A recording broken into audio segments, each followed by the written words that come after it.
আপনি একটু দেখেন, যারা যিনি কোশ্চেন করেছেন তাদের সবাইকে বলছি যে আপনি একটু ভোটটা দেখেন।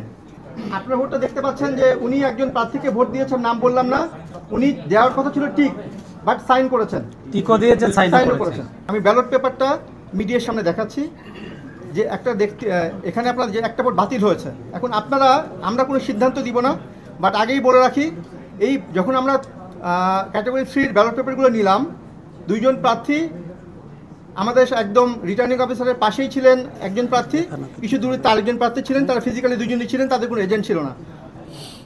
ইনসিডেন্টালি প্রথম যে ব্যালটটা আমরা পেলাম সেই ব্যালটটা হচ্ছে এই ব্যালটটা। আমি কি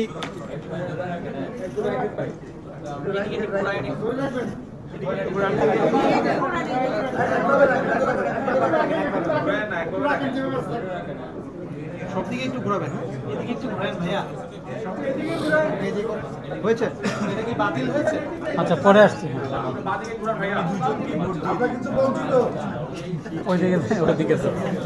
আপনারা একটু, আমি বলছি আপনি একটু দেখেন, যারা যিনি কোশ্চেন করেছেন তাদের সবাইকে বলছি যে আপনি একটু ভোটটা দেখেন।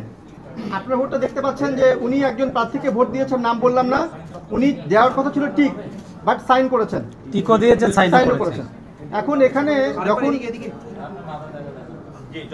যখন উনি আপত্তি দিলেন, তখন আমরা বললাম এই ভোটটা আমরা আপত্তি ভোট হিসেবে রেখে দিলাম, এই বিষয়ে নির্বাচন কমিশন সিদ্ধান্ত নিবে, আমরা প্রসিড করি। বাট উনি এমন একটা সিচুয়েশন তৈরি করলেন যে এইটা সিদ্ধান্ত না নিয়ে এটা প্রসিড করা যাবে না। তারপরে এটা নির্বাচন কমিশনের কাছে গেল এবং অ্যাকর্ডিংলি নির্বাচন আপনারা দেখতে পাচ্ছেন। আমরা কোনো ওপিনিয়ন দিচ্ছি না, বাট আপনাদের সবার দৃষ্টি আকর্ষণ করছি ব্যালট পেপারে। আপনারা দেখতে পাচ্ছেন যে উনি আসলে কাকে মিন করেছেন, কাকে ভোট দিয়েছেন, কোনো অস্পষ্টতা আদৌ আছে কিনা। তো স্বাক্ষর থাকাতে আমরা এটা বাতিল, তারপরে নির্বাচন কমিশনকে যখন রেফার করলাম, তারা রুলিং দিলেন, ঠিক আছে এই ভোটটা আমরা বাতিল করলাম। এইটুকুই আমরা বলবো, আর আমরা কিছু বলতে চাই না। এটা আপনাদের জানবেন, আপনারা বিচার করবেন।